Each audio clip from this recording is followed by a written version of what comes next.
On this installment of View the Right Thing, after a drunk driving incident, a Minneapolis attorney, Gordon Bombay, is sentenced to community service, coaching a youth hockey team. Initially reluctant and with no love for the sport, his attitude gradually changes as he bonds with his ragtag team of underdogs. The team learns teamwork, perseverance, and self-confidence under Gordon's guidance. Through challenges and rivalries, especially with Gordon's former coach, the Ducks rise to become competitive and ultimately make their way to the championship. Wes, Alexis, and social media darling Beee Jamieson strap on their skates to face off with their slapshot review of The Mighty Ducks on View the Right Thing.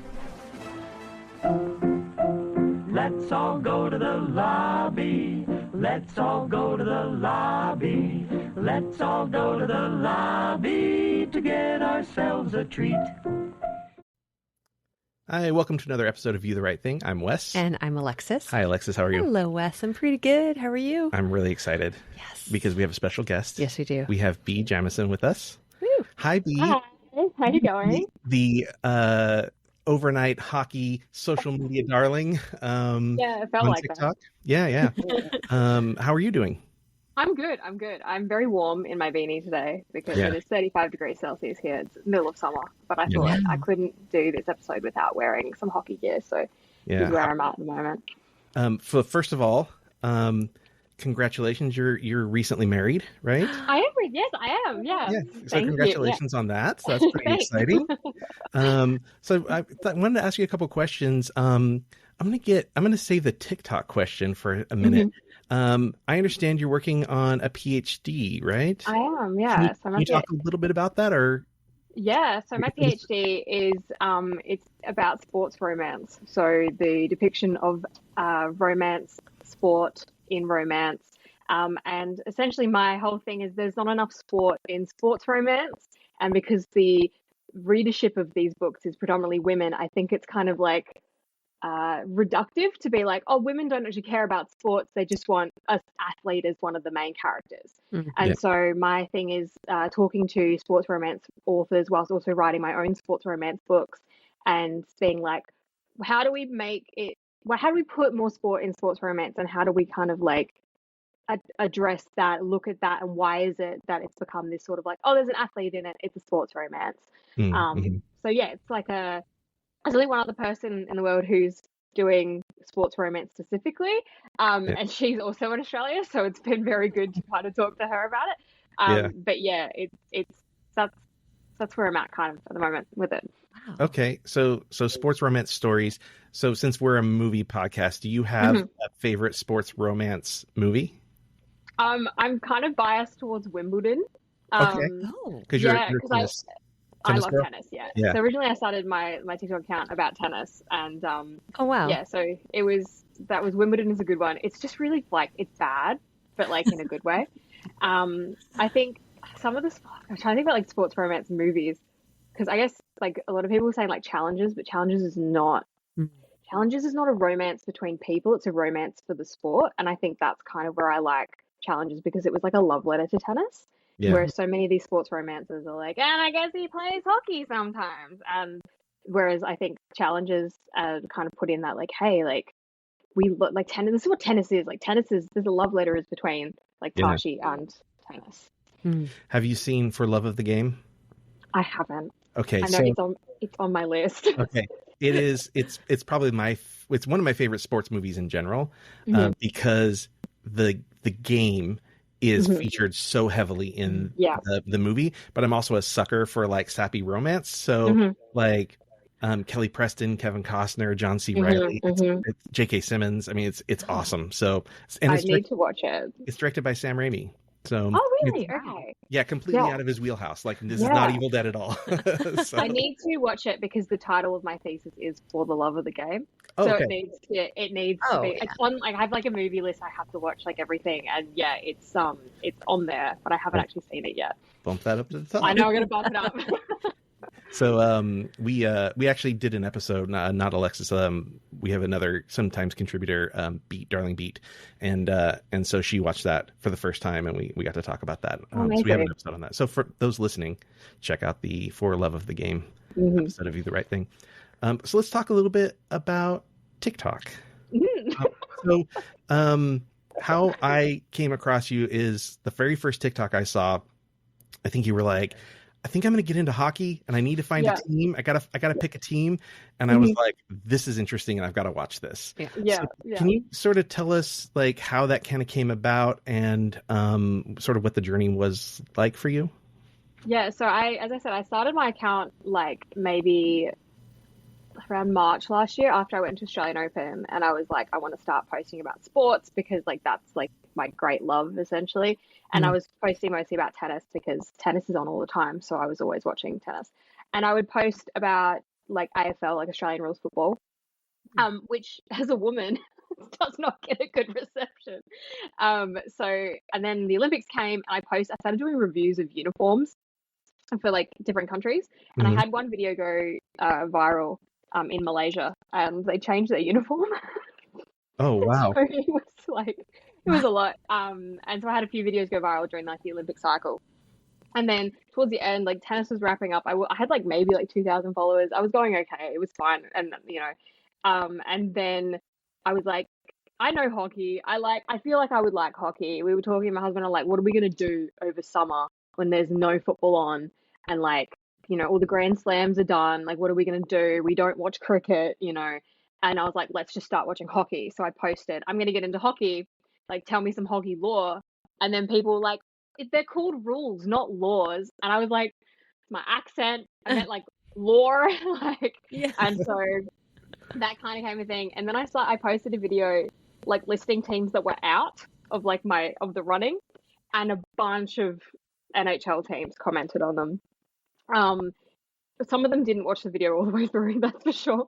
But it was weird. I was seeing like I had Vegas Golden Knights first, and then Seattle Kraken, Minnesota Wild, the St. Louis Blues, Red Wings. There was like, I think I ended up with half of the roster had commented at some point, which was really interesting. A lot of people don't like my decision process because it is really superficial and fickle, and they were like, that's not a legitimate way to become a fan. I was like, it is though.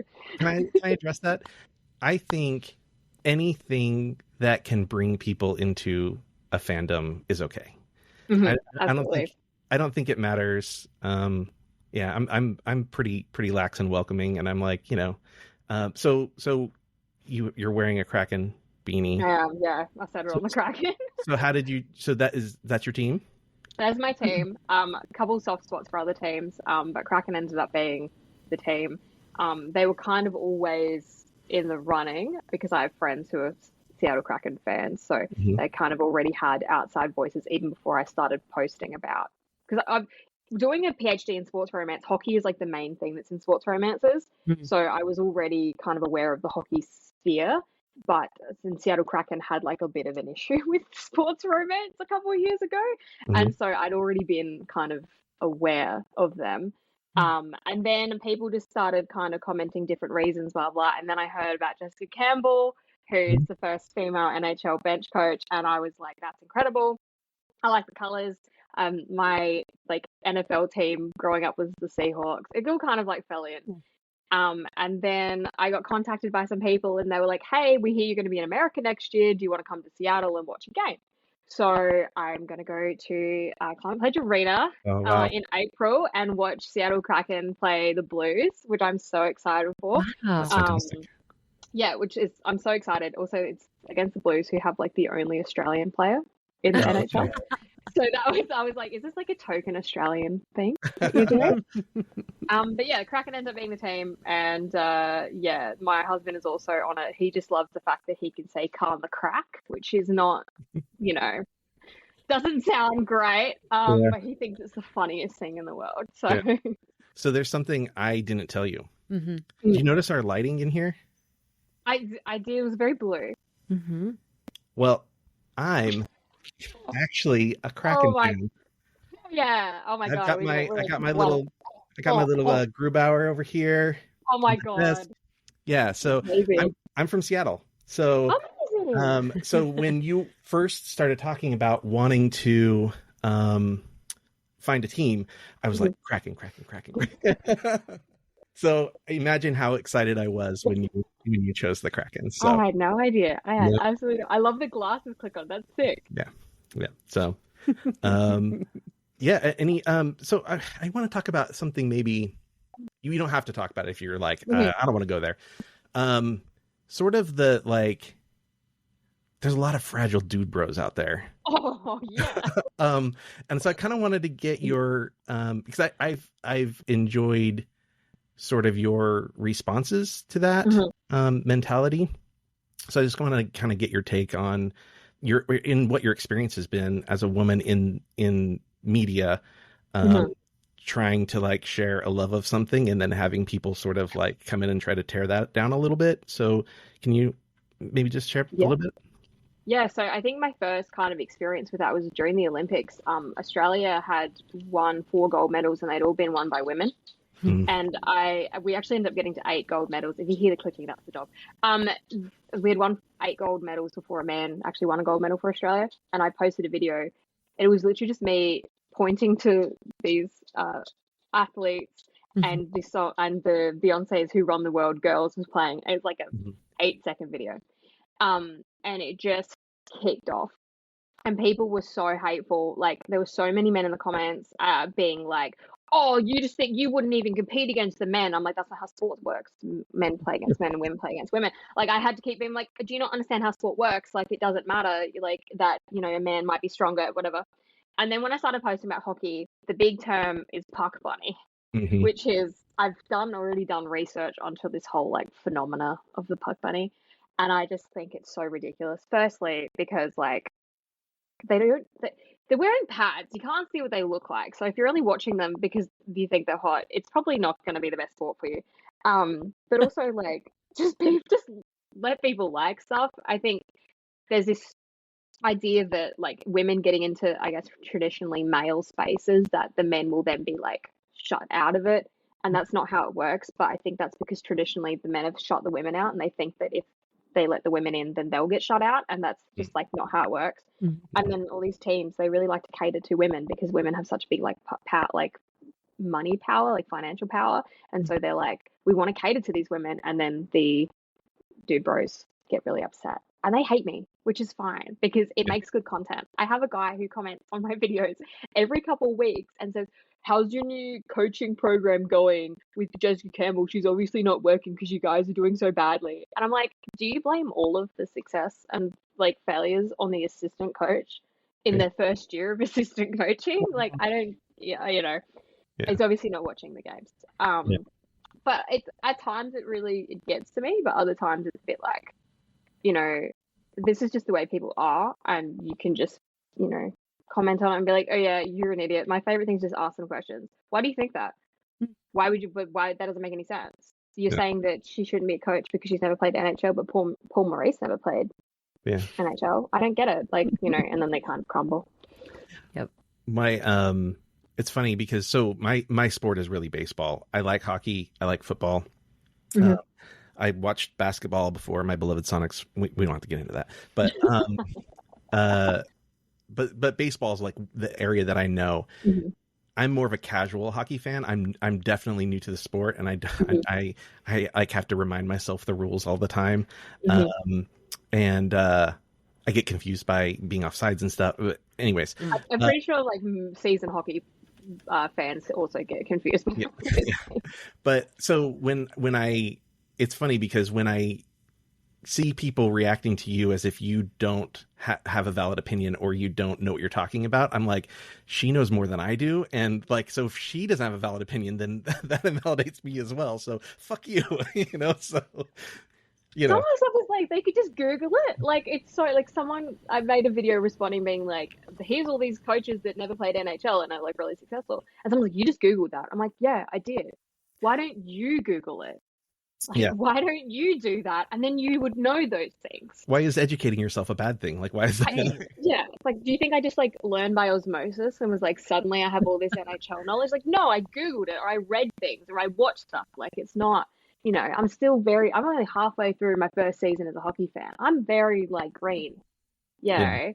And now you expecting me, or, you know, oh God, I posted a video about Wayne Gretzky being the GOAT the other day. Good Lord. That was controversial.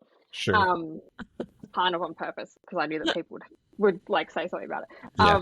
But yeah, they're like, "Oh, you don't know anything about hockey," and I was like, "I don't really, to be honest. Like, I don't know as much as the guys have been watching since they were this high and are now in a retirement home.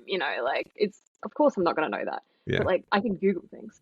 Well, and the other thing too about someone like Gretzky, it's like, so are you making an argument that he shouldn't be considered? That this isn't even a debate. Like this is just he just shouldn't be considered to be the greatest of all. I mean, I think anybody who really respects the sport respects Gretzky. It's like sort of like a basketball fan saying like, Michael Jordan wasn't that good, or whatever. Yeah. It's like, even if you don't think he's the best of all time, it's like in tennis, it's like Djokovic is like statistically going to be like the best male player of all time. And I would, probably agree, even though I'm like not a massive Djokovic fan, you look at the stats and you're like, yeah, he's definitely like going to be the best male player.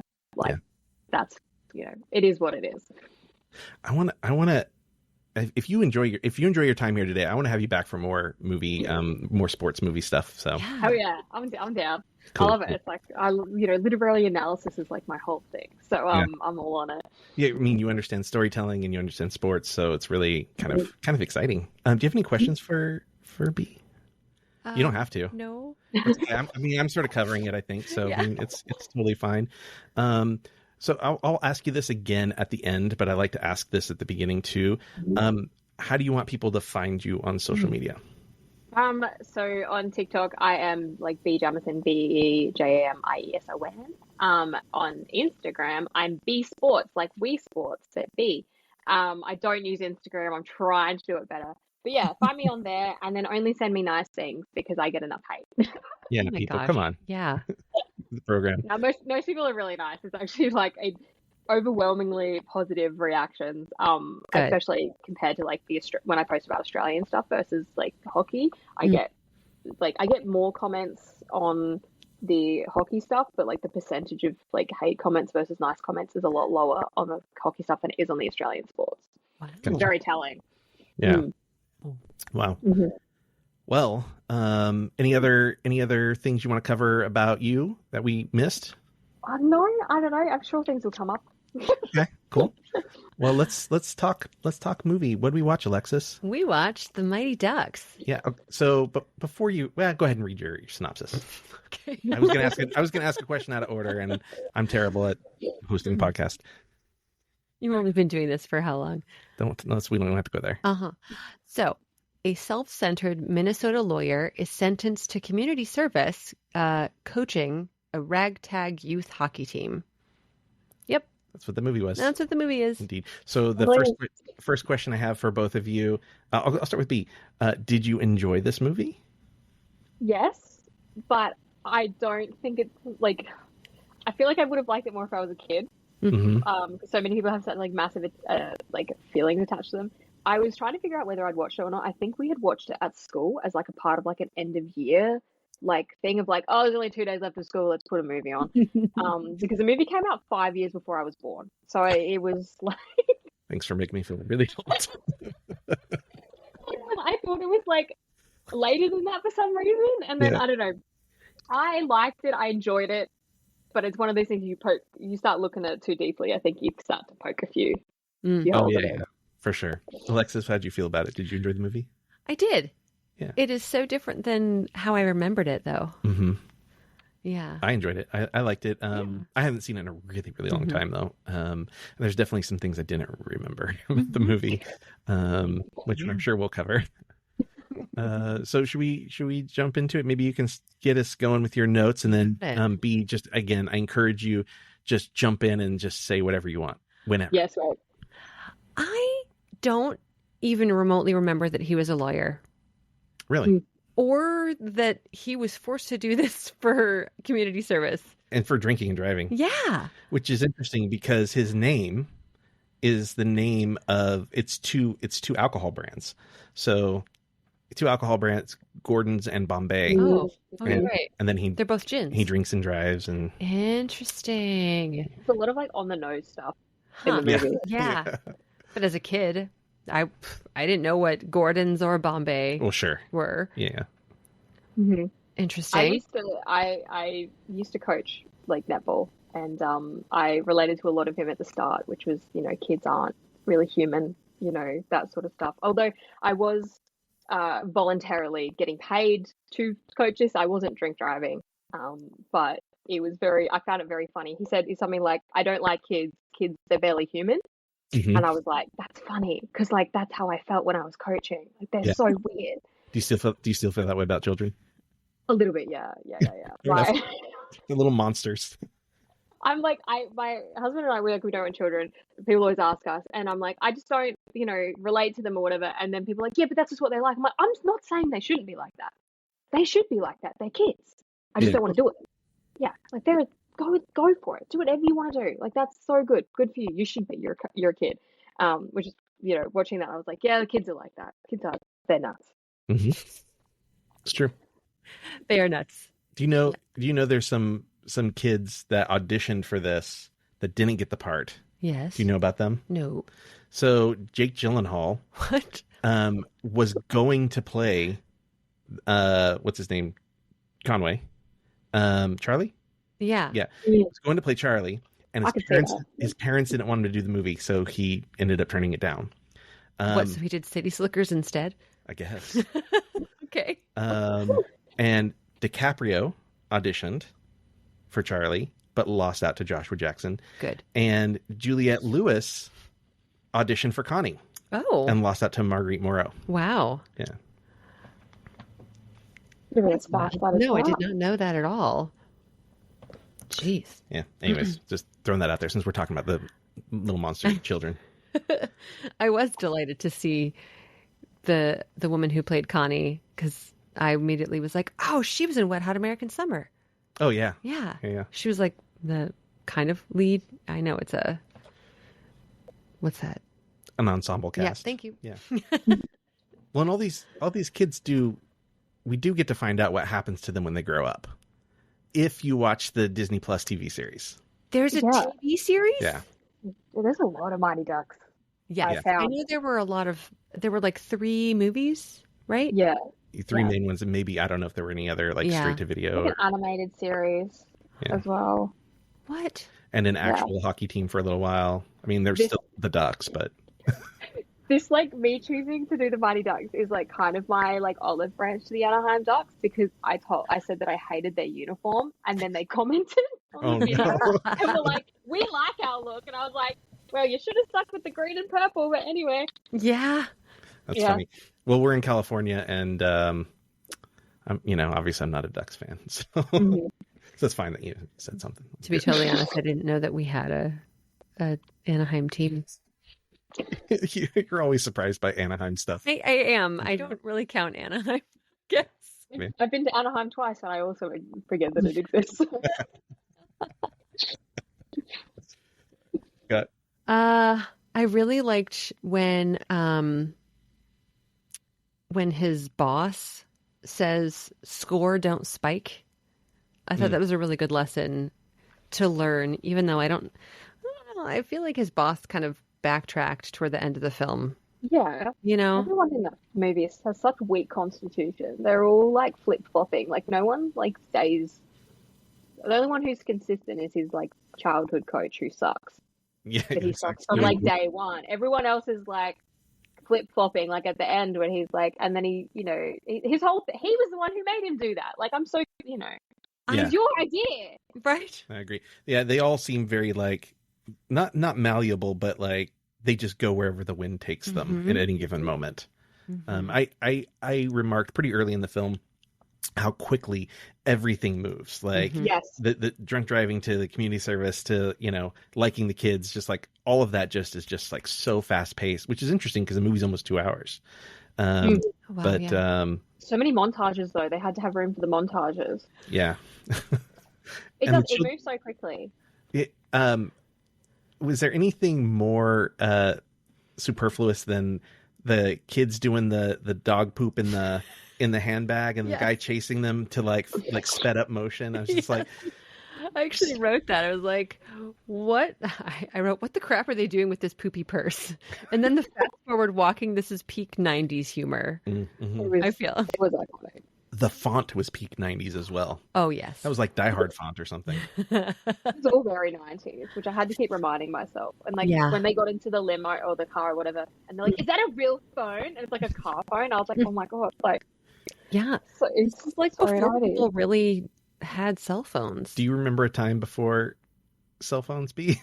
So we call them mobile phones here, or just phones. But I had a phone in year 7, and it was like a flip phone, like the Motorola, like pink one. Oh yeah. And then I got an iPhone 3 in high school. Okay. So, there was a time. I'm in that weird generation where we got social media and we got phones and stuff, but we had a life before it. Yeah. So I had like a phone that I had a prepaid plan, and I, could only text my mum. If I got on the internet, I pretty much bankrupted us. And it was, to text mum to let her know, because I used to walk to school. And that was it. I couldn't make phone calls. It took really bad photos. I actually really want to go back to that time, because like social media is just so much. But yeah, I do remember a time before that, but I did get a phone when I was like a smartphone when I was like 13, 14 years old. Okay. Yeah. All right, so now I don't feel quite as old. Still feel old, but not quite as old. So thanks for that. I appreciate it. I'm starting to feel old now when people are like, and then like I got my iPhone when I was like, I'm like, I lived without. We had dial-up internet, okay? You used to have to plug it into the wall and wait for mum to get off the phone to use the internet. Back in my day. I saw something where they were asking young people, what year does somebody have to be born in to be considered to be old? And one of the kids said 2000.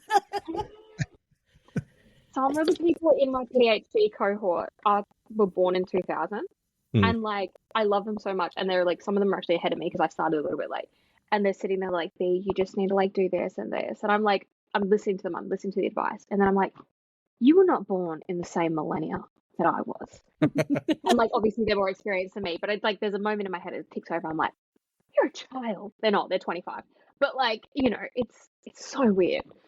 Yeah. It gets weirder. Yeah. It'll just get weirder. Just weirder and weirder. And... yeah, it's my husband's 30th birthday tomorrow, so happy birthday to him. It's about to get real weird. Yeah. We just, you just smack them on the back of the head and say, respect your elders. Yeah. Well, I'm shorter than most people, so it's more like this. Yeah. Yeah. You seem feisty. So I wouldn't cross you, on the street, like I wouldn't mess with you. It's fine. I'll be kind. Would you lose your place? Yeah. Cool. But it's cool. Well, I could tell you a thing about the sort of the process of this movie getting made. It wasn't originally a kid's film, and it was dark. It was about an ex-NHL player who turned alcoholic, and he wanted to seek revenge on his old coach. So that was the original premise. Make that movie. That's the movie I want to see. Yeah. Well, why did they decide to go for a children's movie? Disney. Was it not originally a Disney film? I don't think so. I think Disney acquired it, or maybe it was under like Touchstone or something, which was like their rated R stuff. I'm sorry, what? Touchstone. Touchstone was an arm of Disney, and that's where they like made a lot of their like rated R, PG-13 stuff that they put under the Disney. What is the rating of this movie in the US? I'm sorry?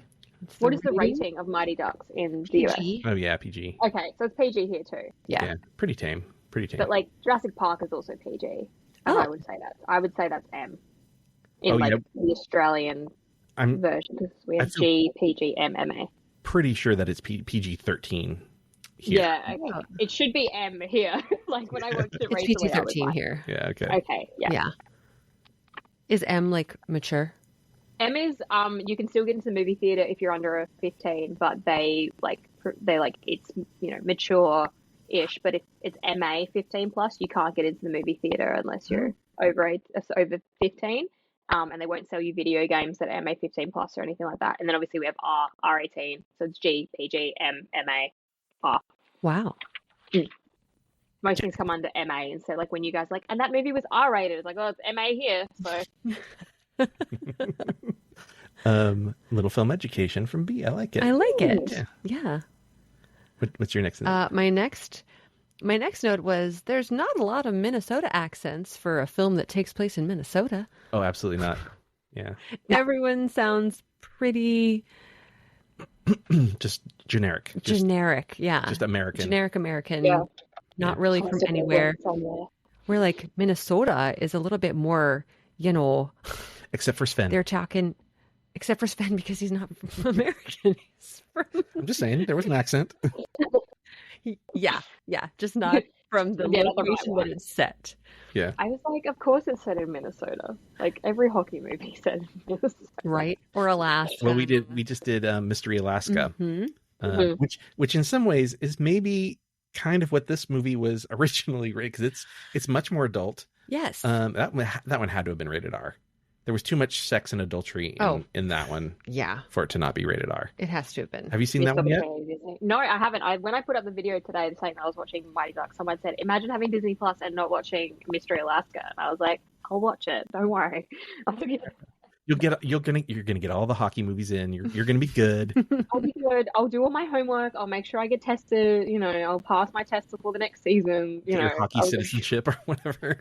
Essentially, I have been offered a Canadian citizenship from people who do not have the authority to offer me Canadian citizenship. So, we'll see how we go. Yeah. Canada's if you're in Vancouver, it's essentially Australia anyway. So. Okay. We all move over there after high school, go work in like Whistler and stuff. Everyone in Vancouver is Australian.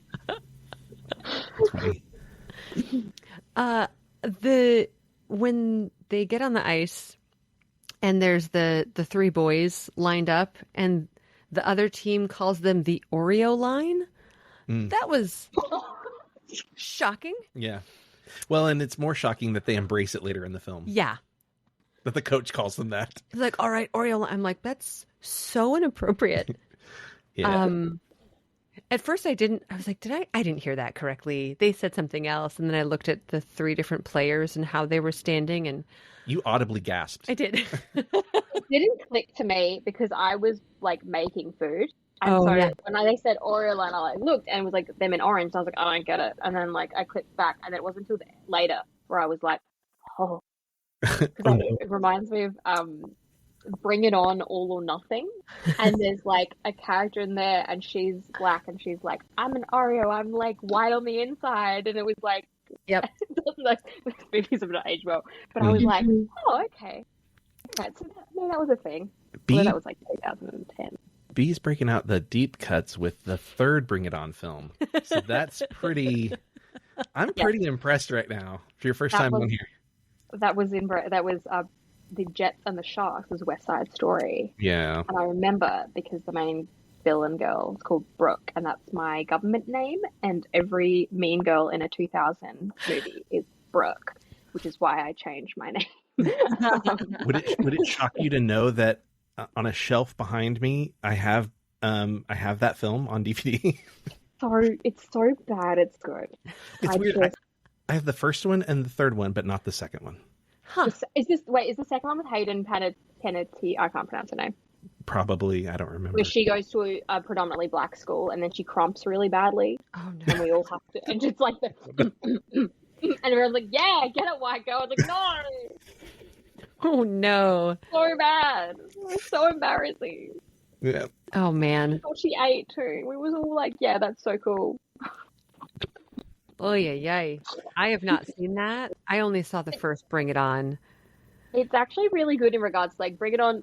Obviously, the first one is about cultural appropriation, and then the second one is also about like it's racial because it's this like rich white girl in LA goes to a predominantly black school, and and it's this thing of like her prejudices and stuff, and trying to overcoming that. Like those movies were actually very good in regards to like cultural stuff. Yeah. Yeah, more than that Stick It movie about gymnastics. I love Stick It. Don't you dare say anything about Stick It. That's my favorite movie of all time. I love it so much. Really? All right. That's Hot Rod. You want to come back and do a Stick It episode? I'll do Stick It. I love Stick It. Is that in the bucket? No, we're gonna make a new bucket, a Bee bucket. A Bee bucket. I'm gonna just have you. Me come on talk about sports movies all the time. I love Stick It. Yeah, I'm being serious. I'm gonna make a Bee bucket. He is being serious. We have a bunch of buckets available, so that you unfortunately can't see right now. But I mean, it's a shame that our regular bucket has BB-8. I know. I could move it. Then she could be the BB-8 bucket. Love it. Well, I've got Obi-Wan Jesus,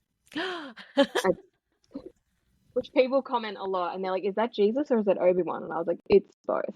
Yeah. So are you a Star Wars person or just? I'm a Star Wars person. A friend of mine gifted this to me because another friend of mine, had one in her house, and her grandmother thought it was Jesus. So she like hung it up in her house and was like, "It's Jesus." And then I was like, "That's so funny." And so my friend got me that for my birthday one year. And every video that I post where that's in the background, someone goes, "Is that our Lord and Savior Obi-Wan Kenobi?" I'm like, "It is." Hello there. Yes. I hate to do this to you. Can you grab it? Yep. Wait, this one? Yeah. Okay. So we don't actually call it the BB-8 bucket normally, but we will if we're going to change it. It's normally the Porg bucket. Wait. Nice. Because there's the BB-8, the Porg. You know, he's on the side. Others keep rotating. There you go. There he is. Yeah, We're cute. trying to get people to name the Porg, but nobody really responded to that. No. I don't think people like the Porgs that much. I love them, but anyways. I'm largely indifferent to the sequels. Yeah. So Well, I only have sequel buckets. I'm sorry. Okay. I'm doing my best. What other notes do you have there, Alexis? I wrote, how does he expect them to win without even coaching them? Yeah. he did nothing. That made me so mad. I'm like, you're just yelling at them. You did literally nothing except for have your limo drive onto the lake or whatever, the rink that they were playing on. He never said anything. He's like, just play. Hit it. Yeah. Well, Hit the puck through the net. Like, I could have done that. Right. thematically, right? He's all about appearances. How many, I have the perfect record in court and we don't count the one that I actually lost. And he shows up to sort of be a big man and drive out on the ice and then he gets out and then he's like, I'm going to be back in here. And he gets on the phone and stuff. So it sort of makes sense that it was just sort of everything is a facade. It's all about the appearance and it doesn't really matter what actually gets done. He just wants to also get his time done as well. Yeah. So I don't know if you have this noted, but when he goes to the the old, is it Sven? Yeah, I don't know the names. It's really bad. The guy goes, you had 198 goals in a season. Yeah, that was And insane. I was like, what? I Googled it though. So Gretzky got 378 in one of his Pee Wee seasons. So it is not improbable Wow. In or Pee Wee? impossible in a Pee Wee when he was 10 years old and he was playing against 16-year-olds. Oh, So that's I Googled it because I was like, that is an insane number of goals. yeah. But it's not impossible. It's just highly unlikely. Yeah. How do we feel about Emilio Estevez in this film as the coach? Anybody have any strong feelings one way or the other? Was he cast because he looked like Michael J. Fox? That was my initial thought. Well, was he that was- it was Michael J. Fox? He wasn't the first choice. I was? was like, I thought Michael J. Fox was in this movie, and then I was like, that is not mine. Yeah. Yeah. So they considered, since you're asking who was Tom Cruise, Tom Hanks, Bill Murray was almost cast, but he was deemed too old. Yeah. Yep. Michael J. Fox. Yes, knew it. And I think they offered it to Charlie Sheen and he turned it down and then So they're like, let's Thank call God. his brother. call his brother up. But it's interesting because one of the kids is taller than him Yes. in the film. So Again, I coach netball. I coach elite netball. These girls are 6'2". I am 5'5", and I was like, it happens. Those who can't do teach. wait, how old are they though? This was when they were 16. Wow. 15, Yeah. 16 years old. So some of these girls were my height, and then pretty much Yeah. the shortest girl on the team was this much shorter than me. She Wow. now plays basketball in the US. So, Cool. there's an opportunity there. But I was relating to him kind of looking up at his Yeah. players. Yeah. Well, at least they were teenagers. These kids were 10. That seems This is like true. Or were they? Eldon. I Well, did- Yeah. Eldon Hansen was pretty tall. He was pretty I tall. wrote it about, is it Fulton Reed, the guy who plays football and then comes and plays? Yeah. Yes. I said, this guy is at least 30. And he's in Daredevil. He's in the MCU now. Oh, is This he? guy, yeah. Yeah, right. I knew him from Butterfly Effect. Okay. He played his best friend. Was he also in something like Idle Hands or Yes, something? he Yeah, was. with Seth Green. Jessica Alba. No, not Seth Green. It's Final Destination. I love this guy, Devon Sawa. Yep. Devon Sawa. Are you a Devon Sawa fan? Do you know who I'm talking about? No, I'm sure I'm one of those people who I know who you're talking about if you show me a picture of them. Oh, Have you seen the movie Casper? Yes. Casper. When he turns into a real boy? Yeah. Baby Casper. Oh, yeah. Okay. Yep. Yeah, every girl seems to know that one. Yes. And I love him. He's really interesting. He as he got a little older, he got heavily into drugs and alcohol, and he quit acting because he was like, this is going to ruin my life. And once he got himself together as an adult, he's now since come back to acting, and he's great. Yeah. And he's really open and honest about everything. It's really cool. Yeah. I remember he was in an episode of Hacks, and there was this love interest between Jean Smart and him, and I was like, oh, this guy, finally they're putting an age appropriate guy with her, and I look it up and I'm like, that's Devon Sawa? How old am I? Yeah. And also, he's not Jean Smart's age. He's younger than him. I know. That's why that's progressive alone right there. But so Eldon Hanson's brother is also in this film. Yes. And so Eldon Hanson had to change his name. So if you notice in the credits, I can't remember what it was. I think it was Garrett. Or something like that, yeah. And then the brother's name in the credits, I think the brother played Guy. And the brother's credits are, his name, the same last name that Eldon Hanson used, and then Hanson. So it was like almost like a hyphenate. Ratliff. Yeah. Yeah. So anyways, that's kind of cool. They had to, he basically changed his name, or said he was a different name, and they dyed his hair so that way he could get this part along with his brother. What? Well, siblings in there though, so I don't know. Yeah. Sneaky people. Right. Cheating. No, it's fine. We'll let him get away with it. Jussie Smollett is also in this film. Yes, I thought it was Journey when they first did a close up. Yeah. Jussie and Journey Smollett are actors, but she would have been much younger. I'm googling these people, so I know who you're talking about. Jussie. Oh, I guess so. Oh, yeah. So Jussie Smollett, controversial. Yeah. We don't have to go into the whole Jussie Smollett controversy, but do you know about Jussie Smollett's whole? Yeah. Okay, cool.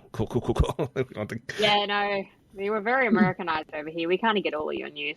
Oh, I'm sorry. Yeah, sorry. I had an American housemate for a while, and she was like, "How do you know that? How do you know this? How do you know that?" I'm like, "Because we get everything that you guys get, and it's not just internet either. It's on our actual news."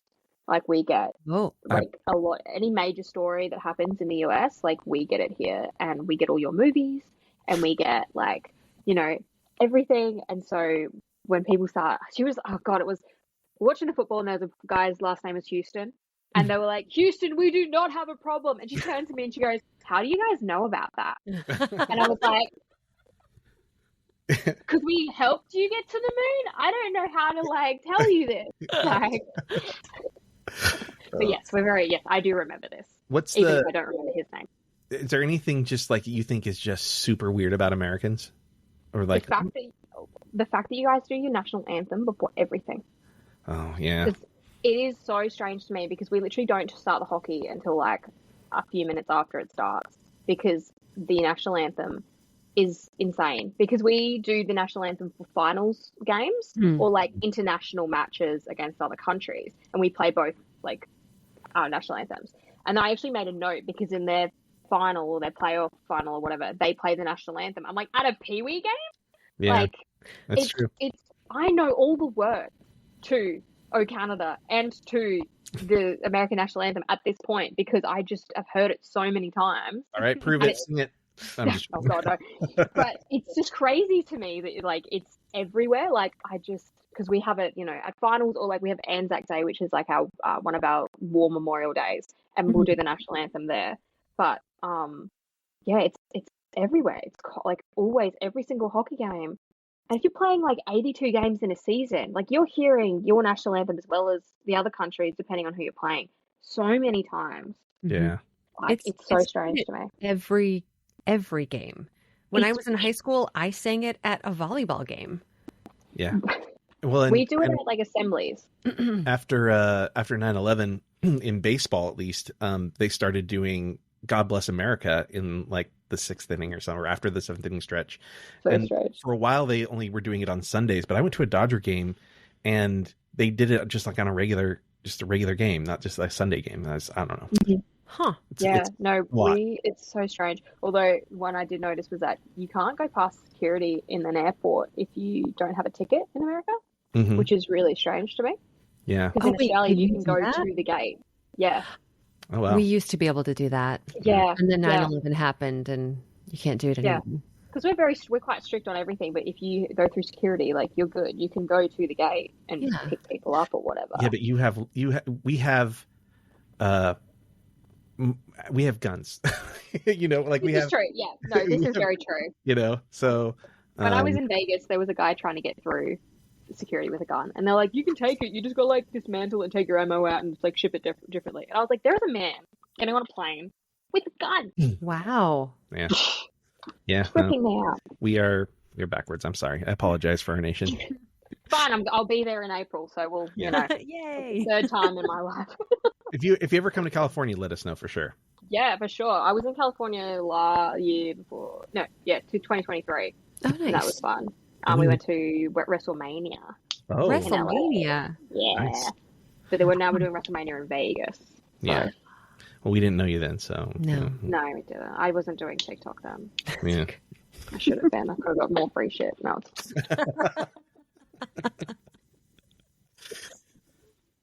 All right, what do you got? What else do I have? Yeah. I mean, I said he's not teaching them how to play. He's teaching them how to cheat the system, but in the wrong way.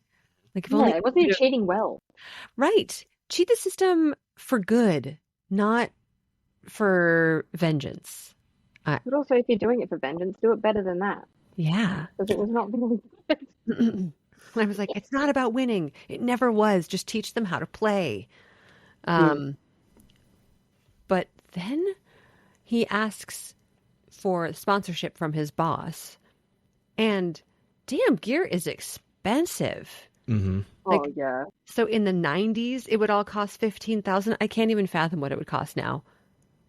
I mean, it is inflation. There was Nikki Glaser, the comedian. Yes. She spent $100,000 on Taylor Swift tickets, like seeing Taylor Swift. And she was like, I don't have children. Parents spend that much. I looked it up, and parents spend that much in 5 years making their kid play hockey. So I don't know if that's an exact number, but like that's yeah. I mean, $100,000. I think kids that are like super hardcore into sports, I think it is really, really expensive. Mm-hmm. Yeah. Because there's so much you got to get. Like, it's not like soccer. You just need a ball and some shin pads. Like, it's, everything. And there's like training aids and all sorts of stuff besides just the gear, you know? Wow. I know for baseball stuff, it's similar where, you know, yeah. Anyways. Nope. You're welcome, Mom and Dad, for doing theater. I played a lot of sports and I wasn't very good at any of them. Netball was an expensive sport, so my parents were like, cool, you going to give that one up? Yep, no, that's good, that's fine. We only paid $220 for a season. It's all good. I also noticed that he gave himself $99 when he gave them all jerseys. And then he gave it to Adam later. Yeah, he did, yeah. I was like, not him giving himself $99. Yeah, he shouldn't even had a number. No, but Big Gretzky. Yeah. Like, bit self-important to me, I think. I actually wrote at one point, Coach Bombay is pure filth. He is like terrible. He is a terrible. Really bad. And then this man sucks. Yeah, I was kind of going, come on, Charlie's mom, you can do better. You can do better than this. Right? Why does he want to fuck this guy's mom? I know. Yeah, your TikTok of that sort of like question, that realization. I mean, so Charlie's mom is in roughly the same position that his mom was in, and so it kind of gives me like this weird Oedipus, like an Oedipal complex. Interesting. No, it is Oedipus. Yeah, sorry, I thought Electra is the other way. Oh, right, right. Yeah, I was like, Electra because it's woman. No, yeah, Oedipus. I was like, yeah, because then he was like, you and like to Charlie, you and me are so similar. I had to take care of my mom too, and I was like, oh, no. Right. Weird. Also, Yeah. don't. If you're a coach of any sport, do not try and bang the mother No. or father of one of the kids in your team. No. It's going to end badly across the board. It's a bad choice. Yeah, you heard it here. Yeah, that's my advice. Don't do it. We were real quick. We were talking about his jersey number. Mm-hmm. So you're wearing a lovely jersey right now. I am. I mean, I don't like the team, but it's fine. But she's wearing Gordie Howe, right? Mm-hmm. And there was a question about how you should have worn a different one. And I said, no, it's okay.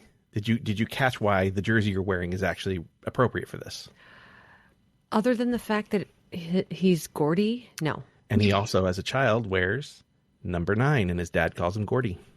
Oh, no, I didn't catch that at all. So you go back vindicated that you wore the appropriate jersey. This is just another example of the patriarchy and guys trying to tell you don't know what you're doing. Yeah, this is Not my explaining in your own podcast. This is my boyfriend's jersey, and he was like, "Oh, you should have worn this." He's like naming characters from the movie. I was like, "How do you remember those names?" First of all, but no. Why would I have one of those jerseys? Right? I know. You need to go now. You need to wear that, and then go on to the video where I say Wayne Gretzky is the GOAT, and then start fighting with me about how because there are so many people who've been making that fight, and I haven't been responding to them because I don't care. But you know, it's very. I like watching people's arguments for it. It's very interesting. We could. I mean, this is okay. So this will come out the week of Valentine's Day. Mm-hmm. Yeah, right. So in between now and then, we could create a fake beef on TikTok. Yes. I mean, it does nothing for you, but it totally help us. Well, because people are commenting, you should watch this and you should watch that. I'm like, I'm watching it for the right thing, and then we'll do that little cross promotion. That's really nice of you. Yeah, that's really nice. That's right. I'm nearly at 10K. I'm nearly there. I found it a little weird that when he finally decided to be a real coach, he was coaching them with eggs. Yeah. Who's cleaning that up? Right. Yeah, not them. He's changed, but he hasn't changed that much. That's some poor person. The Zamboni guy is like, gotta clean up the ice before he. That was a lot of wasted eggs. Yeah. Yeah, especially like these days where I don't know if you guys are also in an egg shortage. Yes. But we're in an egg shortage. Yeah. So yeah, I mean, this is wasted. The 90s, you know. Yeah, right? When we were just lousy with eggs. Everyone had eggs coming out of their pockets. Those were the days. Yeah. Definitely went to the grocery store yesterday, and there was a sign saying, "Sorry, we have no eggs." We have a 1 egg limit, 1 Carlton limit at the moment. I mean, I don't eat eggs, but my husband does, and he's like, I can only get 1 carton. I'm like, you don't eat that many eggs. He goes, yeah, I know, but it's the principle. Now that he can't have them, he wants more. I'm like, you don't eat them that often. I don't know why it's a problem. Well, what it is we have a dessert at Christmas called pavlova. Ooh, yeah. That is made out of eggs. And so at Christmas we had an egg shortage, and then everyone was trying to make pavlova. Mm-hmm. And that was everyone lost their minds a little bit because there was no eggs to make pavlova. It's meringue, right? Like kind of like yes. meringue. Yeah. Can you make an aquafaba pavlova? You can actually, which is what I have learned. What did I stumble into? Yeah. You two go for it. You can. Yeah, sorry, the vegan version of pavlova. Yeah, so you can actually make it, but there's essentially like a meringue that is hard, like the hard meringue on the outside, and then the inside is like the soft meringue. So you cook it, and then it becomes like really soft. So it's really like squishy and marshmallowy on the inside. And then you put like cream, strawberries, passion fruit, that sort of stuff on top of it. And it tastes amazing, as I remember from, years ago. But it is an Australian dish that we stole from the New Zealanders, but also maybe it was made in Australia. I don't know. I'm not here to start another war between us. It's like Russell Crowe. Who knows where he came from? Right. But yeah, it's we eat it mostly in summer at Christmas. And so everyone was freaking out because they couldn't couldn't make their pavlovas. I'm like, just go buy a store one. Like, go get it from, cheesecake shop. It's fine. Do you do eggs? Or do you do no eggs? I do eggs. Oh, okay. I was just curious if you were asking because you were like, oh, I need. No. If there's a shortage, if you don't have eggs, use aquafaba, which is chickpea water. It's like, or just get like the powder, the egg replacement powder. Oh, Yeah, or that. Mm-hmm. We had changed the podcast to cooking. Cooking with Bee and Alexis. Yeah, I don't do it very often. I'll just sit over here and just... occasionally bring up like movie things. Be like, and then this happened in the movie. It's like, okay, sure. Oh, yeah, and then John Favreau did this thing in Chef. Back to the food, actually. Right. Sorry. All right. What other notes you got over there? I commented on when he said ducks never say die. I said, I thought that was the Goonies. Yeah, it was the Goonies. Uh-huh. Just ripping off some movie quotes. Yeah. I wrote, I see a potential romance between Charlie's mom and Gordon. Potential. Yeah, so yours was a much more like nice way. Mine was, is this guy gonna fuck this kid's mum? and then it was a later edition was like, he's definitely gonna fuck this kid's mum. It's amazing. That date that they want, the like not even date, it really bothered me. Like, was this written by a man? Oh, yes. Pretty sure this was written by a man. Because what do these people have in common? Where did she? Yeah. Well, she made some comment like, "Oh, I'm just rambling on and on." I'm like, "You weren't. You said one sentence. You were telling an anecdote. Yeah. Cool. You're cool, lady. It's all right." So you're asking if it was written by a man. And if and I believe he wanted a part in the movie, and they told him no, and he got real upset about it. And he later went on to sue Disney for some royalties that he felt they owed him. Yeah, right. Well, Disney have always been the paragon of, Well, you gotta be careful because. Well, I don't want to, You've got a connection to Disney, sort of, That's and okay. I don't want, I'm just saying. It's okay. People are allowed to. All right, I'm just have their feelings and their. I don't. Oh yeah, I'm not negating any feelings. Okay. All of my opinions are my own. I have no That's what I'm looking for. To Disney. I have no connection to anyone in that. See? Actually, I pay them a lot of money in streaming services. So thank you for having Bob's Burgers. She knows what's up. Yeah, all opinions are my own unless they are wrong. Yeah. Did we get to the part where he takes him to the NHL game? Have we skipped over that? Oh my god, I wrote this. I was like, North Stars, rest in peace. And then also the Whalers. So both those teams they moved to, so the North Stars became the Dallas Stars. Oh. And the Whalers became Hurricanes. The Hurricanes. Yeah. Which I think is maybe an insensitive is name that for a team, in personally. Wait, are the Hurricanes in New Orleans? No, they are Carolina, and then the first game of the season was Tampa Bay Lightning versus the Hurricanes in Tampa Bay during Hurricane Milton. Yeah. And it was delayed, or it was postponed due to Hurricane and Lightning. Which is what the NHL posted on Twitter when they posted it. They're like, the game has been postponed due to Hurricane and Lightning. You know what other team name I'm not a fan of? Huh. The Predators. Something about it. I don't know what it is. Little inappropriate? No, I mean, it's got like a cat logo, right? It's because they found a saber tooth, wasn't it? When they were building because they were building the stadium. It's what I was told by my friend who's a Predators supporter, which I think he should really rethink his support. But yeah, it was, they found a saber tooth while they were building the stadium, and so they're like, oh, it's a predator, we'll make it a predator. And then they didn't think about the fact that they're like predators. Yeah. Which is, and then they had when they were playing the Oilers early this year, they called it the Diddy Ball. Like people on the internet would call it the Diddy Ball. Which I think the Diddy stuff has gone too far, but that's hilarious.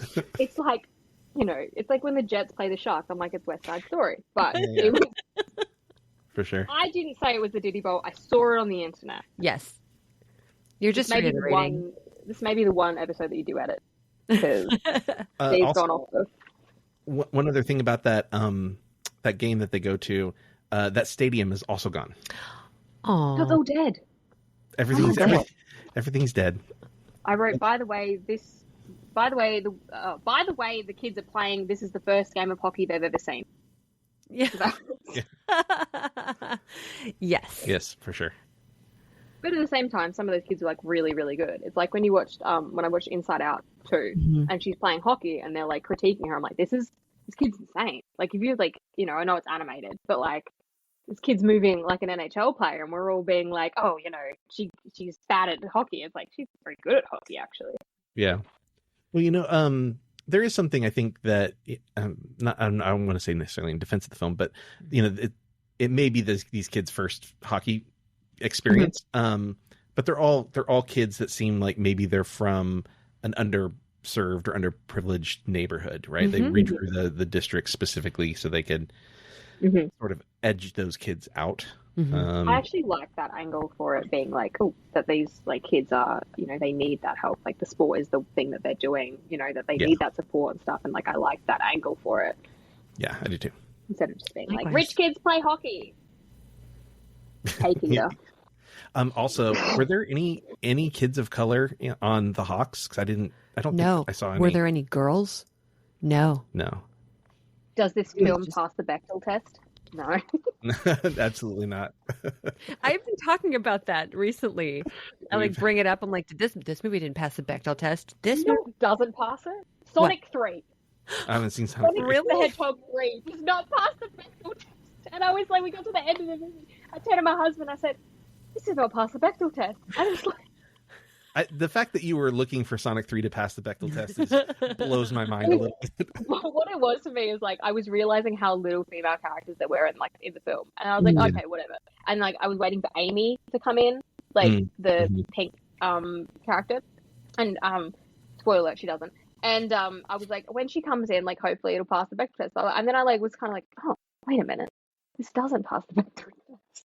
Are you a gamer too? Very casually. My husband plays Halo. Like he has a Halo YouTube that used to be very successful. So that's like his. Does he still YouTube? No, not anymore. He says it's because Halo sucks now. And I said, do you know that you can just make videos about how Halo sucks? And he said, I don't want to do that. I want to play Halo. So yeah, he used to have like, I think it was like 75,000 subscribers, and people, people like still message him and like, I hope you're doing well. Like you were my childhood and stuff like this. Aww. So like when I posted him online, I put his gamer tag up there in the hopes that someone will like recognize him. Yeah. That's yet to happen. You want to really blow his mind? Tell him that there's other games out there. Like it'll just like really just shock him and open up his world. He plays a lot of games. He just doesn't want to like make videos about them. Like that's fair. Yeah, he's like, Halo is I bought him 4 Halo shirts for Christmas, and I don't think you've seen him wear a different shirt since. So he loves that game. It's very important to him. Yeah. All right. We'll swap gamer tags later. Okay, what's your next note? The Aberman, the character, the goofball with the glasses. Yeah. It took me a while to figure out what he kept like referencing, because he kept saying like, the Richard Rama, yes. like that whole thing. He was doing the Richmeister from Saturday Night Live. Yes, it was the copy, making copies. Like what a timely, like it just doesn't last, It's like, and yeah, that's kind of dated very. The TikTok references now. It's going to date the film very, very highly. Yeah. Yes. Otherwise, you can kind of like everything else. I guess you just kind of skip over it. Like I like the lack of phones. I think that's good. Like I feel like we need more movies with no phones in them so that they just last. Yeah, they all just have to take place in another time period. There was when I was pitching one of my books to a publisher, she was saying like, when is it set? And I said it's set like now, but it's not like super dated and stuff. And she goes, good, because a lot of people set their books in the 80s just because they don't want to have phones in them. And she's like, but you have to have a reason why you set your book in the 80s. Right. It has to have some sort of reason. It can't just be set in the 80s. Have you seen It Follows? A horror film? I have. Many, many moons ago. Do you remember? Remember the phones in that?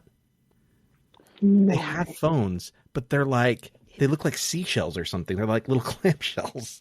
Like that's their phones in the movie, and it was like it's this thing that they never like address. Okay. It's like, does this take place in a weird future or like where everyone has clam phones? It's really strange. Yeah. I don't think I know It Follows. Oh, it's with it's spooky. Keira Gilchrist? No. That guy. Oh, this is who I was thinking of. Yeah. Micah Monroe. Okay. Yeah. Yeah, it's spooky. She doesn't watch spooky movies. I don't. I love a good horror movie. He got me starting to watch. I'm telling you, man, new podcast host coming in. No, I'm not saying we're getting rid of you. Okay. place for someone with a really inconvenient time zone. So, Yeah. you know, take that. I just have to do 18.5-hour math. So Yeah, it's midday on tomorrow for you guys. So Yeah. it's, you know, it's we're Saturday. time traveling right now. Oh my gosh, this is so cool. Yeah, midday on Saturday. Yeah. No, I like horror movies. My honors thesis was on The Witch. Oh, okay. So, by Robert Eggers. So I'm a big Robert Eggers fan. But yeah, horror movies are like, I did go see the new those. one? I have seen the new one. I haven't seen it yet. Yeah. The Witch. The Witch. 2015. The Witch. The Witch. I'm like, I know witches. Anya Taylor-Joy.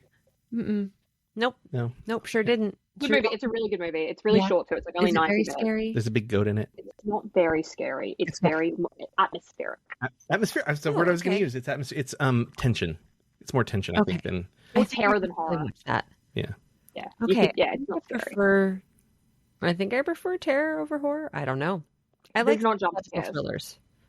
Did you like? Yeah, it's more that. Did you like I mean, different director. Did you like Midsummer? Didn't see it Oh, okay. because someone said it was scary, and I was like, okay. Yeah, Midsummer's a bit more hardcore than The Witch. for sure. Which had Definitely a more budget of $4 million, so it was very like low key. It was his first movie. And it was very like historically, he got a bunch of historians in to build the sets because it's set just before like the Salem witch trials in New England. And so it's like a lower budget one, and it's a bit more like, you know, tight cast, and it's very more terror based. I don't know that much about how they made it, but thinking about it, it feels like if somebody told me, oh yeah, this entire thing was not, they didn't use electricity. Like they lit everything by candlelight, and everybody lived in slept on straw beds for the duration of the shoot. I would believe that. Like, it's very authentic feeling. Wow. Yeah. All of the like costumes and stuff, they had historians who like costume experts in that era, like fashion experts in that era, and like they recreated everything. Like the music was all done on instruments that were like period accurate and like all that sort of stuff. I have a tattoo actually of Black Phillip on my leg. Yeah, I was gonna say there's a goat. Wow. Yeah, so I love The Witch. Okay. That is not Mighty Ducks. You know what movie we've never done on the podcast? The Witch. The Witch. Just saying. Add that to the bucket. I have an entire thesis. I wrote that movie so many times. I just have to sit back and let you just go. I can just word for word my thesis too. Yeah. Right. Beautiful. All right, let's talk about ducks instead of goats. Oh, okay. Ducks instead of goats. The flashback during the final, like I think it was during the playoffs. I don't know, but there was a flashback where mean coach for the Hawks, because I don't remember his name. He's mean coach. Whose entire life is just coaching Pee-wee hockey. By the way, get another job or something. Like, how does he know that this 10-year-old's going to go all the way? Like, it's crazy. Right? And like, okay, before I say this, what is the age range of Pee-wee? Because a lot of them did not seem Pee-wee at all. Like, Pee-wee means little. Like, how do they all get merch? Like, everyone in the stadium has merch for these Pee-wee teams? That's weird. Is it a Minnesota thing? Maybe. I know they're big on their juniors. Pee-wee is considered under on purehockey.com. Maybe they're an authority. I don't know. Pee-wee ages are 11 to 12. Okay. Not 12. There were some older people playing that just didn't seem. So there's some cute names here. Minimite is ages 5 to 6. Squirt is ages 9 to 10, and Pee-wee is ages 11 to 12, according to purehockey.com. If they use the term squirt in this country to describe anything, it would cause an outrage that you wouldn't even know. When they said blue balls in the Mighty Ducks, I laughed for a good 5 minutes. I thought it was funny. They said they were laughing at balls, but blue balls specifically is very funny to me. Yes. Yeah, if they were into... maybe I shouldn't say it. Right. Okay. If he's coaching the Squirt League and also trying to date that mom. Oh, no. Yeah. All new problems. Hate it. He's a predator. Not really. Right? She's of age. Just weird. Yeah. No, for sure. God. Imagine coming home and your kid's hockey coach is in your house making dinner. Weird. That's a fully grown man. I also think, like, looking out your window and watching your kid's hockey coach, like, tickle him to the ground or whatever is also a little weird. Mm-hmm. Yeah. Oh. I mean, we know it's innocent, but I mean, it's a little weird. But still. I mean, it's one of those things where, like, nowadays we might rethink shooting that scene. Right. It's like the phone, she's like calling Chris Hansen. Yeah. Okay, so this flashback, the mean coach is saying, it's not worth playing if you can't win. And I said, that's a horrible thing to say to anyone because you can't learn unless you make mistakes. Mm-hmm. Did you catch that was like a 2-part quote in the film? Because he says something else when they first play the Ducks, when they're just D5. And he says, if you can't, something along the lines of, what's the point of winning if you can't win big? Mm-hmm. So it seems like that's like the second half of that. Yeah. That quote. Well, I guess he extrapolated upon it over the years because that was a flashback from when well, as this scenario dictates, yeah. Yeah, I'm glad he's developed some sort of addition over the 20 years since he's right. coached? He's like, you're not just letting me down, you're letting your team down. I'm like, that guy's a terrible coach. What do we think? And how is he continuing to coach? What do we think he does for a living when he's not coaching off season? I mean, if winning is that important to him, he's probably like a high school coach. Oh, you think so? Yeah. I was thinking just coaching, I think, but maybe an accountant. Oh, interesting. Just something real, like, very exact. Or, I don't know. It just Something seems like a guy who has nothing. Sorry? Something where he doesn't have control. Like, accountant makes sense to me, right? So he has no real control over that. And then he coaches these kids, and now he's got, like, all this control. And so he's, like, this, like, power-hungry, like... Oh, my God, he's in middle management. He's a middle manager at a supermarket. Yeah. That's what he does. Yeah, all right. He's the produce manager at I don't know, what is some American grocery stores? Yeah. Yeah, that one. Ralph's. Yeah, that's one. Yeah. I was trying to think LA. Yes. Go ahead. I just had, why do all these people have merch for a Pee-wee team? Is this an American thing? And I was blown away by the number of fans in the final. I was like, where did all these people come from? And then in the final game where that girl does all the spinning.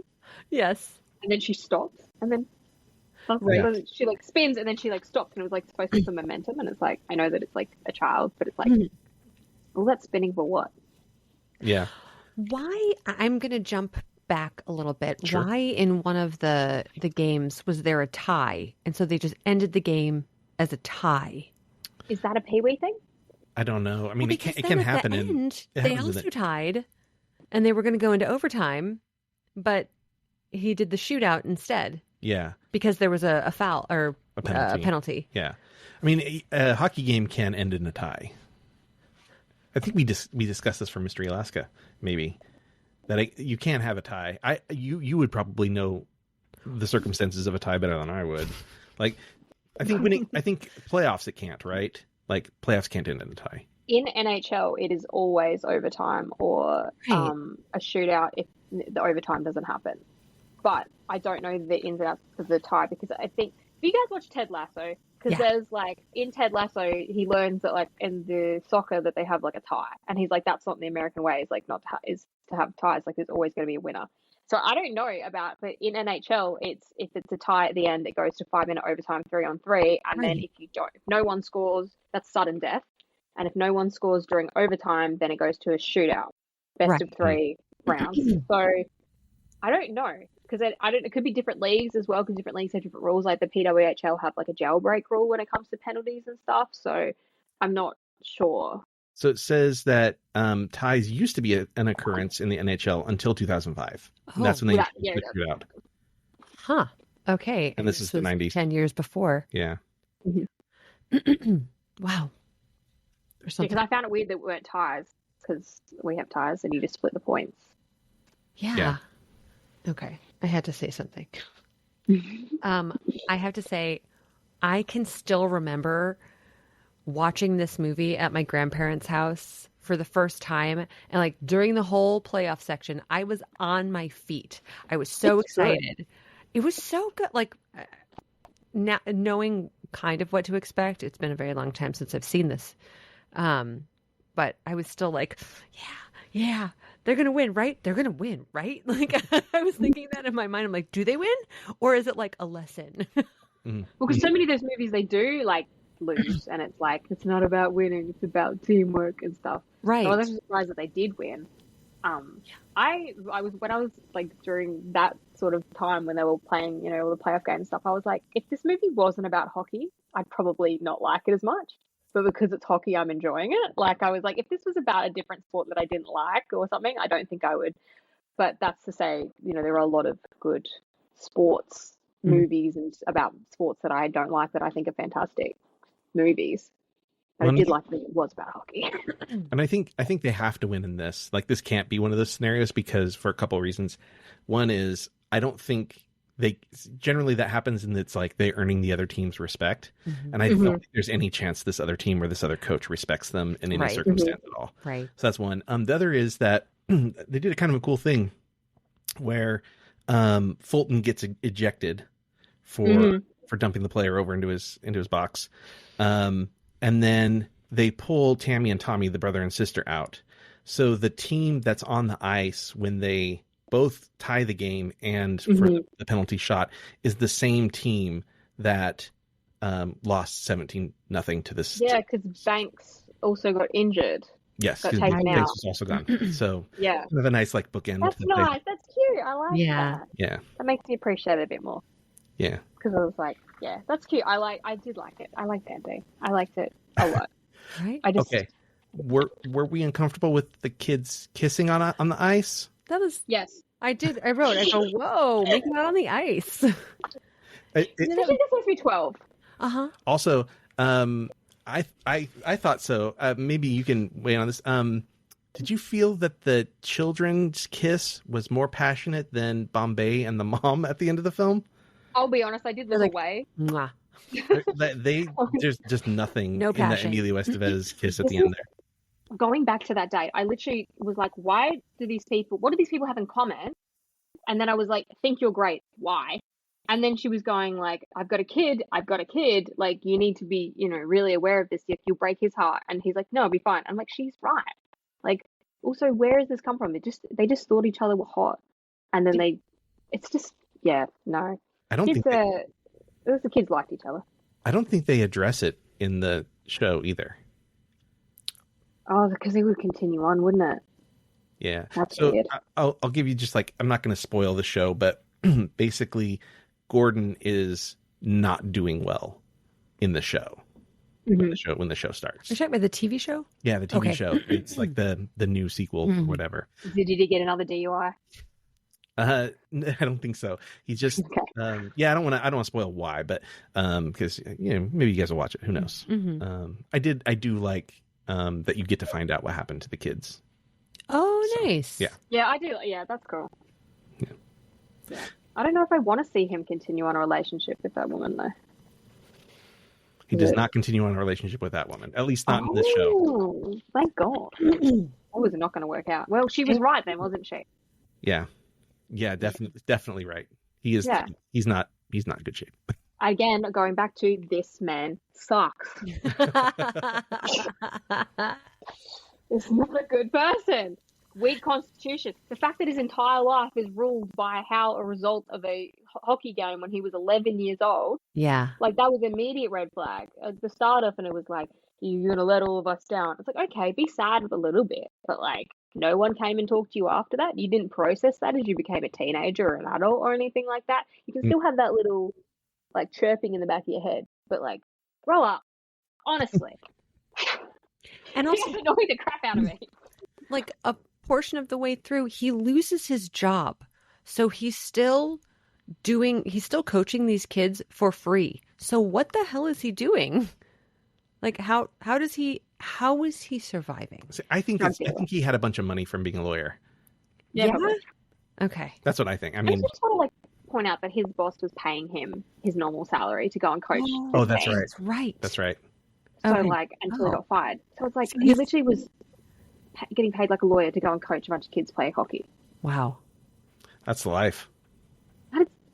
I'll do Can I that. do that? Yeah. Can I be sponsored to just like something? Yeah, that- I'll go teach 10-year-olds baseball or whatever. If somebody wants to pay me like a ton of money. Yeah. I coached basketball for one season because I coached netball and someone needed a basketball team. So I coached a year 7 boys basketball team. It was full of boys who played basketball for club, and they were telling me what to do because I was like, I don't know what that means, because I know basics of basketball. Right. I don't know the ins and outs. And in netball, you guys don't play netball, but in netball, you don't have like a rolling subs. You can't stop the game. You have to wait till the end of the quarter to like change your players. And so I was really hesitant to call subs because I didn't know when. And so this kid who was taller than me go, center, like, sing them out for me. And then the umpire was like, Tim, I was like, you gotta listen to that kid because he knows what he's talking about. I don't know anything.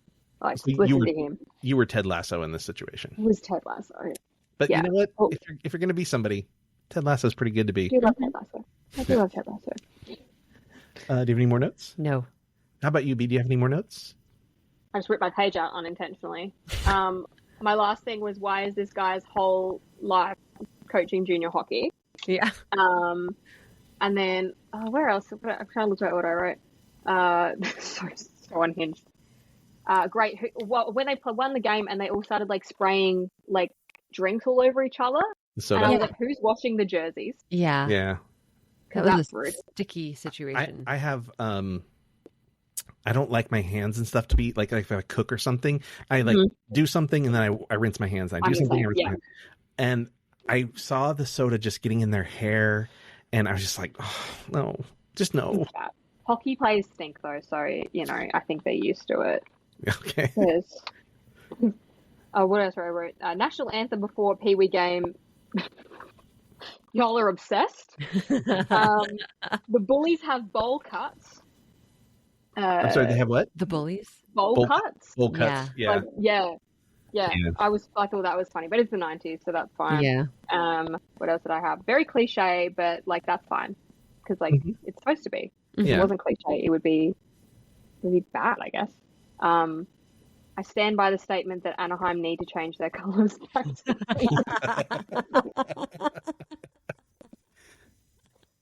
And then I looked up the Rotten Tomatoes. So it's a 27% on Rotten Tomatoes for critic score, but a 65% for audience score. Wow. Yeah.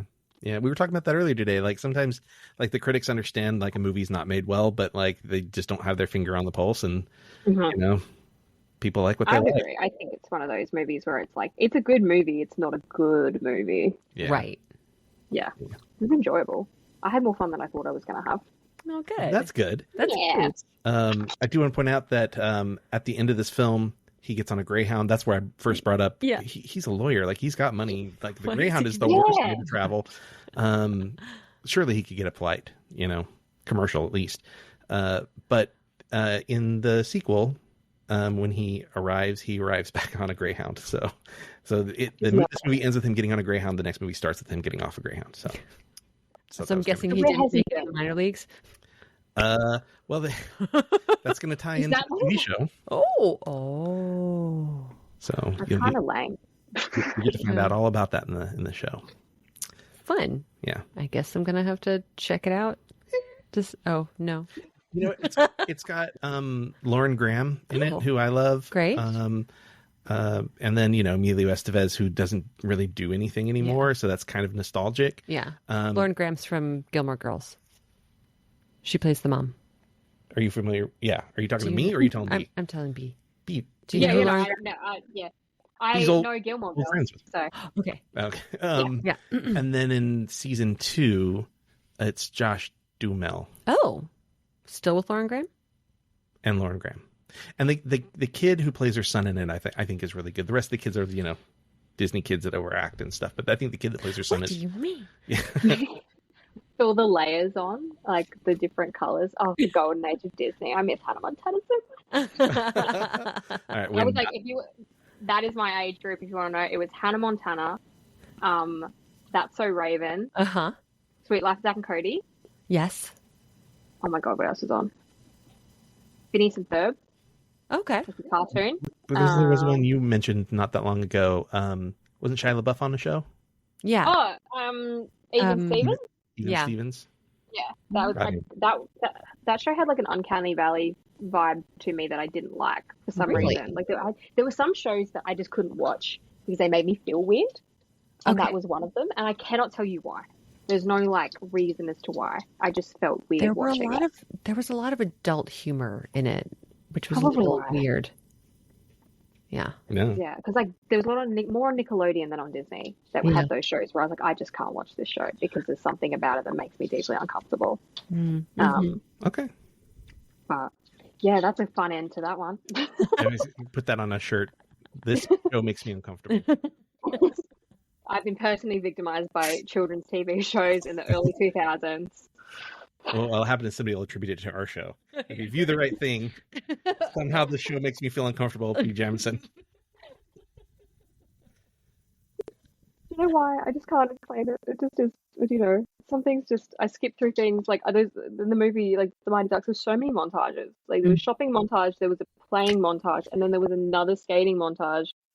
And training montage is fine. But then they had one where they was teaching the other guy how to skate. And I was like, you guys could have put more story in this. Yeah. If we just pull back one. Right. They could have made that date a little bit more real. Yeah, by not having it. They could have had the two girls on the team have a conversation about something. That was the guys. Yeah. About hockey. That's right. The two female... They could just talk about hockey, right? Yeah. The two female hockey players never speak to each other. Never interact with each other. I didn't This doesn't even pass like Bechdel test 1. Like it doesn't even, like Sonic 3 does not even pass the two female characters talk to each other test. No. And for a team sport where there are two female players, you think they would have something to talk about. Telling you. My favorite female character, though, I just have to say it, the principal with that like with the eye twitch. Eye twitch. Yeah, it was nice. She Subtle. commanded respect. Those kids. Never seen a teacher being able. You wouldn't be able to do that these days. She commanded the respect of a classroom. It was insane. So let me ask. I'm going to start with Alexis this time, then I'll turn to Beee. Would you recommend this movie to people? Maybe. I don't know. I don't know if it holds up. From how it felt when I was a kid. Yeah. How about you, Beee? I'd recommend it to children. Yeah. I think that kids would like it, especially if I was trying to like indoctrinate a kid to like hockey. I think that would be a great movie to do so. Yeah. Now she has a plan. But like my friend, I'm trying to do it with my mum's partner's kid. I'm trying to get him into tennis because that's where the money's at. I would, I wouldn't recommend it to people who like super love film though, because I feel like I said at the start, when you start poking holes in it, it's very easily to like fall apart. And I think that's where it kind of sat with me. I was like, this is a fun movie, but if you're trying to like critique it or like put some sort of like onto it, it just, so many plot holes and so much like the character development is so fast. Like, it just happens suddenly. And like he doesn't like, why does he suddenly have a change of heart? Like nothing's actually changed for him except now he's poor. Like that's, you know, so I don't know. Yeah. Yes and no. Yeah. Yeah. All right. Yeah, I think. What about you? I think maybe I lean towards recommending it to probably to kids. You know, like my mom wouldn't like this, but so generally, this month of February is different for us because we're doing all hockey movies this month. Yeah, nice. And so that's a little different than what our normal thing. Our normal thing is supposed to be like what's normally in the bucket are movies that you have to see before you die. I don't know if this would really fall in that bucket, right? But I kind of watch it. Yeah, I kind of, yeah. I think like, yeah, if you happen to have the opportunity and you got nothing better to do, yeah, maybe it's one of those kind of movies maybe that you probably should see if it's on. Maybe just because it's kind of, it's weird because it's not going to be nostalgic for somebody who's never seen it, but it does sort of encapsulate an era of film at a really specific time. We talked about like everything in this movie, from the editing to the writing to the font, everything is so very 90s. And it's like a very palatable way to like experience that, I think. So you kind of recommend it, I guess. That's kind of where I fall. Lukewarm recommendation. If someone said, should I watch, just be like, yeah, sure. Yeah. For it. Exactly. Like, it does show how popular malls used to be. Those kids skating in that mall, I was like, get those kids out of that mall. Get those little terrorists. I agree. I've gotten so old. This is how I know I'm old. Because I was like, if I saw a bunch of kids on skates going through, because we still have like a mall culture in Australia. Okay. So we have, like, we call them shopping centers. I mean, they are malls, but like shopping centers. Like, we have big shopping centers. If a kid was doing that, they would get kicked out by security in 2 seconds. Yeah. Like, I got kicked out once for having Heelys, which are the shoes that have and I ski along next to my mum, and a guy was like, no, you got to leave, you're on skates. And I was like, I'm telling you right now, I'm not on skates. So when I saw that, I was like, those kids wouldn't last a second. They'd be out on the street. Like, they'd be out of here. So I'm obviously too old for Heelys. I missed that because I was too old. But as an adult, I was like, I kind of want Heelys because they're kind of cool. I have an adult pair of Heelys. I don't use them, but I have them just for the nostalgia. I kind of want to just like try it, but I'll probably there is a learning curve because it's only in the heel. Yeah. So it's very easy to fall. Yeah. Forward. And you gotta like kind of like, you have to have the flex of your like Achilles tendon to be able to lift your foot off the ground while keeping your legs straight as well. All right. I'll take Heely lessons. Be a New Year's resolution. Yeah. There you go. Perfect. Well, I think that's about it. I think so. Bee, why don't you remind us again where people... Oh, actually, before that. Yes, we have to draw. We do this thing. No, we do this thing that we have that too. Don't. We do that. Sorry. This is the part where we fumble over each other. We do this thing, or we forget to do this thing every goddamn episode.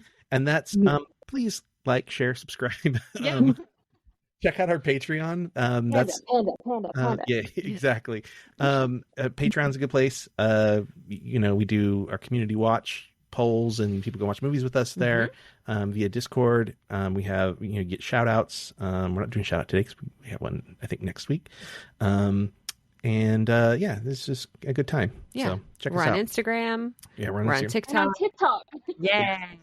And TikTok, and you'll see on our TikTok, you'll definitely see some video clips from this episode. Yes. And if you want, me going super red in my beanie because you're burning up. I'm warm too. It's now 40 degrees. I turned the air conditioning up before I got on because I was like, I'm gonna get sick if I like 35. What is 35 degrees Celsius to you guys? It's like I think it's like not in the 90s. Yeah. Yeah. So it's because you're having summer there, right? Yeah. Yeah, it's summer. Yeah. 35 Celsius to Fahrenheit. Yeah, 95 degrees. Yeah, so it's 95 degrees. I'm wearing a beanie. That is commitment. My cousins are from Canada, and so that's how I sort of understand the ratio because we do the stupid. Yeah, you're the only ones to do it now. We are? Are we the only ones now? What now? So. We're the only ones who do Fahrenheit. Fahrenheit. Oh, yeah. Everybody else does Celsius. We just want to be different. Because the UK do like a mixed system with the metric and the imperial system. Yeah. Because they do miles per hour, but then they use like other stuff. I only know it because of tennis. But yeah, you guys, because whenever I say, that's Fahrenheit, people like, America's the only place that does it. Don't worry about telling them. Just let them figure it out. Yeah, it's fine. It's fine. We're dumb. That is commitment that you're wearing that beanie. So you hear that, Seattle? Mm-hmm. She is exactly. A true, See you in April. Not fair weather. It's hot weather. Yeah. It's hot weather. That's it. Yeah, it is weird watching it from my pool or like where we're, sweating and in short shorts and like trying to get the air conditioner on. I'm like, everyone's in beanies and jumpers and I just want to be there. I don't like summer. So this is a good swap for me. We kind of understand it in California. I mean, it's not super warm. It's not that warm right now, but no, it was. Yesterday it was 80 degrees, which is... I looked it up, and our temperature in South Australia, the state that I live in, is very similar to California. We just have more rain in winter. Oh, so the actual what is it called? I don't know. The area, the region is very, very similar. We just have a bit more rain than you guys do. But generally speaking, the actual weather, because I've been to California a couple times, it's very similar to here. Okay, cool. Well, Okay, let's do two things. Yes. Let's draw the movie. Yes. The next hockey movie, and then we'll find out again where people should find you. She's pulling from papers right now. Okay. Miracle. It was one of two movies. So. It was. Miracle. All you fans of Slapshot, it's not happening. Not this time. So, Miracle. Okay, Kurt Russell. Cool. Ooh. Okay, so now Nice. Mm-hmm. we're paying attention to Bee. Yeah, thank you. Finally. I know. Where can people find you? Find me on TikTok, Beee Jamieson, Be like the bug, and then Jamieson, not like the whiskey, add an I to the IE. I post on Instagram, kind of under Bee Sports, BE Sports. And that's about it. Find me there, send me nice things, and if you don't like me, don't follow me because it makes me sad when you say horrible things to me. But if you do like me, say lots of nice stuff and boost my ego.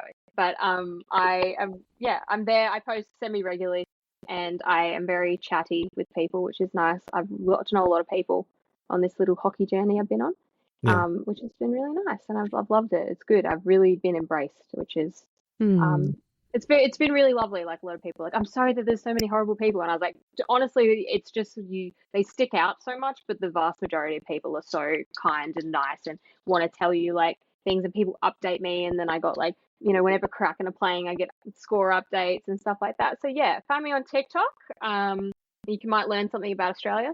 You might learn something about hockey, probably not. And yeah, that's me. Definitely follow her. I want to say that I really appreciate you being here.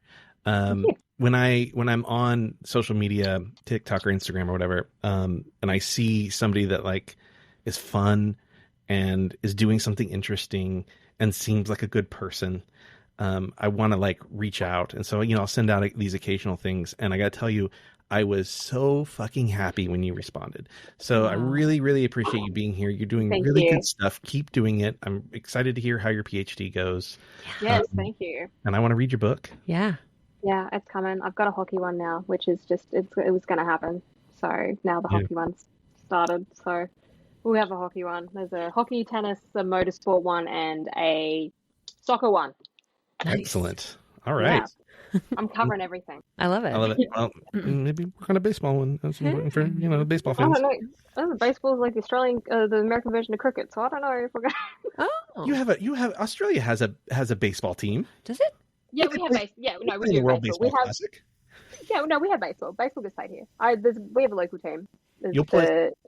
Used to be the Bites, now there's the Giants. So I'm a Seattle fan. Hockey team. I'm a Seattle fan through and through. Uh-huh. And we had a baseball player by the name of Ryan Rowland-Smith, who is from Australia, who's now a commentator for the Seattle Mariners. Right. And just for the record, as a fellow Kraken fan and a Seattle fan, welcome to the Seattle pain of sort of like. Yeah, no, I had some awareness of it. When my uncle played college basketball, lower level college basketball, in Washington, and so he's big on Seattle Seahawks, and so I have kind of already had a vibe for Seattle. Yeah. You're not alone. That's when everyone was like, "You're picking a team that you want to win. Don't pick a Seattle team." And I was like, "The heart wants what the heart wants." So you know what? The championship will be all the sweeter. When it comes, let's hope we see it. That's what I keep telling myself every time I cry myself to sleep in October. So, all right. Well, thank you again. Thank you so much for being here. Yes, I really appreciate it. All right. With that, we'll see you all next week. Bon cinema.